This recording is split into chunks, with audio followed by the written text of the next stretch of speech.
So Logan Paul made his response video to Coffeezilla's allegations, and it was horrible. Absolute trash response. You could not live with your own failure.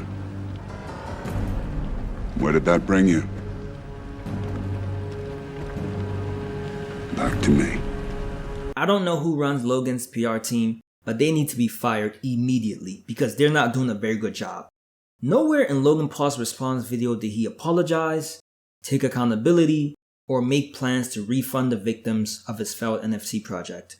His whole video was him basically pointing fingers at everyone but himself. Tiana, Khadisha, Lenny Carvel, him. Logan Paul has no accountability whatsoever. Instead, he attacks Coffeezilla, calling him a clout chaser who's only investigating his Cryptozoo project for views and money. You have successfully used my name for views and money. I find it hilarious that Logan is calling Coffeezilla a clout chaser. Just because Coffeezilla made a video about you, Logan, doesn't make him a clout chaser. And by the way, this is YouTube. This is a platform where YouTube creators make videos about other YouTube creators. I mean, if you think about it, most YouTube content is basically creators reacting to other creators' content. Logan Paul himself reacts to other people's content. Anyways, Logan goes on to say that Coffeezilla didn't do enough research on Zach Kelling, the developer who stole the game code, fled to Switzerland, and held it hostage for $1 million. Logan mentions that Zach Kelling spent time in prison for multiple felonies, including obstructing the legal process. My main takeaway from that point was, hey Logan, did you or anyone on your team do any research yourself? In the video, it clearly said that the felony was from 2002, which meant that when you or someone on your team recruited that guy, his arrest record was known. Logan is trying to shift the blame on Coffeezilla for not knowing that Zach Kelling was a criminal with multiple felonies. But Logan's team was the one who brought Zach Kelling onto the NFT project. This is a recurring theme in the video. Logan keeps blaming everyone but himself for the failure of his Cryptozoo project. Hey Logan, newsflash. You're the face of the Cryptozoo project. You're the leader. The buck stops with you. If the project turns out to be a scam and people's money were stolen, whether or not you personally hired those bad actors on your team doesn't matter. All that matters is that people lost their money and you are the leader of the Cryptozoo project. Anything else is just deflection and lack of accountability. It's so funny how Logan only started talking about Cryptozoo after Coffeezilla's video. He remains silent for a very long time, and only when Coffeezilla makes a video on it does he start coming clean about what happened. Which makes me wonder, would he have ever talked about it if Coffeezilla didn't do his investigation? It's really hard to believe Logan when he says that the Cryptozoo project is not dead and that it will be delivered within the next 2 years. To me, it sounds like Logan is just stalling for time. If he were to say that the Cryptozoo project is a failure and he's shutting it down, that would be more evidence that the Cryptozoo project was a scam, and that will ultimately hurt Logan's reputation. But more importantly, it will hurt his chances to garner support and investors for any other projects he pursues in the future. Here's where Logan made a critical error. Instead of being truthful in his response video, he continued to lie.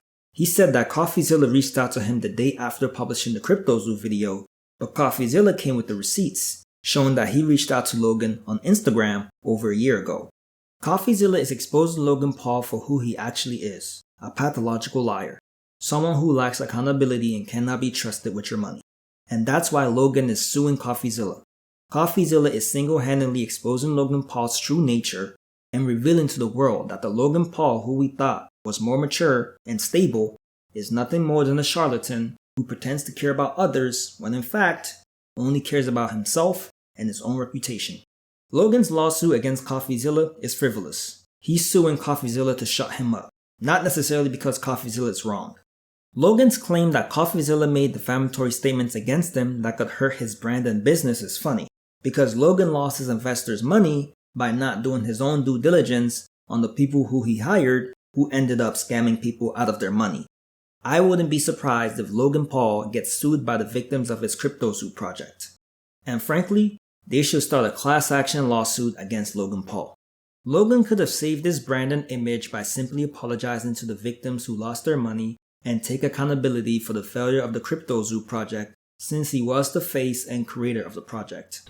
I've made a severe and continuous lapse in my judgment and I don't expect to be forgiven.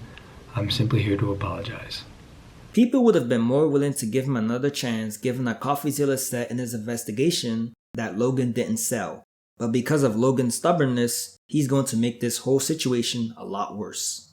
I'm aware that Logan Paul has a cult-like following among the people who like and follow him.